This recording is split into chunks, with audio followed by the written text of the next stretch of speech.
Gathered here to thank God for the beautiful gift of life. We can call it every one of us is received every day. For we know that many go to bed but fail to see the blessing of another day. We all are here thanking God for that gift of life that we have received. But today we want to especially thank God for the gift of life of our sister Guadalupe. Secondly, we also gathered here to pray for her and to commend her to God. May God cleanse her and receive her in His heavenly home. Finally, we are also gathered here to receive the grace and strength from God and from His people gathered here.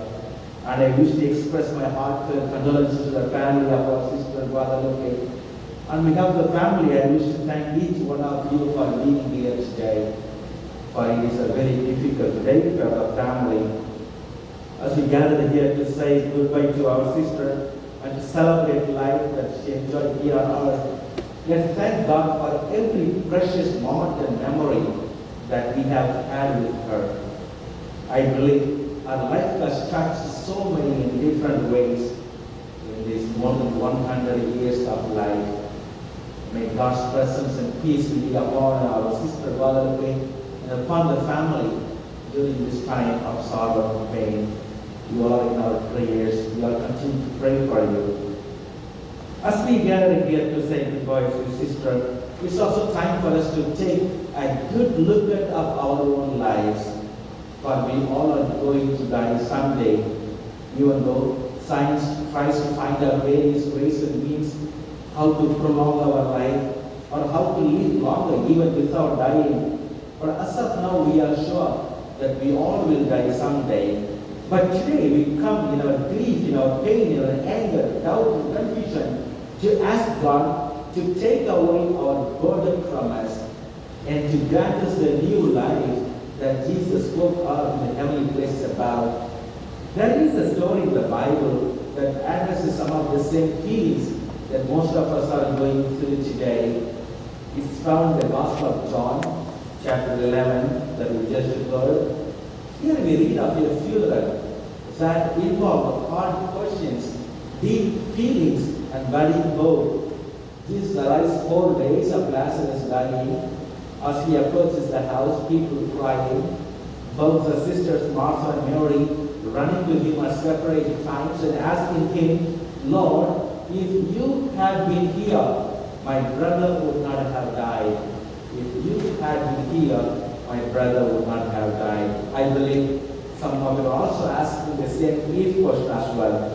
If only I had spent some more time with our sister Guadalupe, or if only I had shared some of my stories, or if only I had done this or that.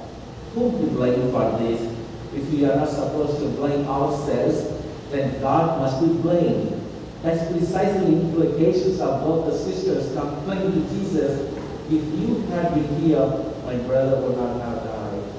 It was our sister Guadalupe's time. As we continue the story surrounded by family and friends, Jesus was deeply moved and asked where the body of Lazarus is. When he saw Lazarus, he could have said something very profound or theological or philosophical that could impress the people gathered there.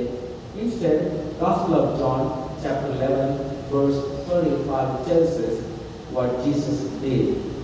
Jesus wept. The shortest verse in the entire Bible, Jesus weeping. Here is Jesus of Nazareth, the world's most complete and perfect person, attending the funeral of his friend, openly weeping without embarrassment. Those watching him said, "See how much he loved him. See how much he loved him." How much did we love our sister Guadalupe? And how much do we love one another? For it is the commandment of God to love one another as He loved us. In this passage, Jesus said to Martha and Mary, "I am the resurrection and the life. He who believes in me, even if he dies, will live. And everyone who lives and believes in me will never die."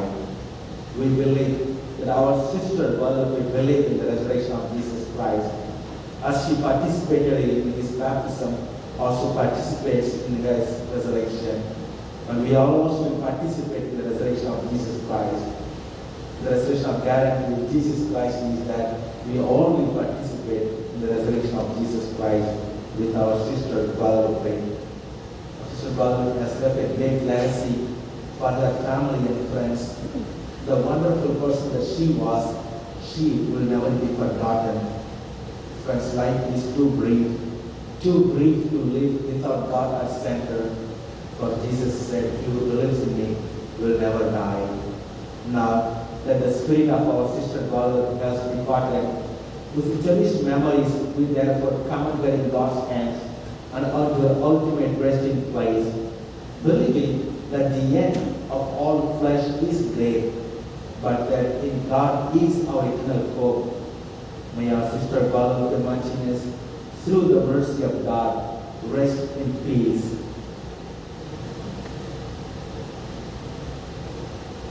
Please all rise.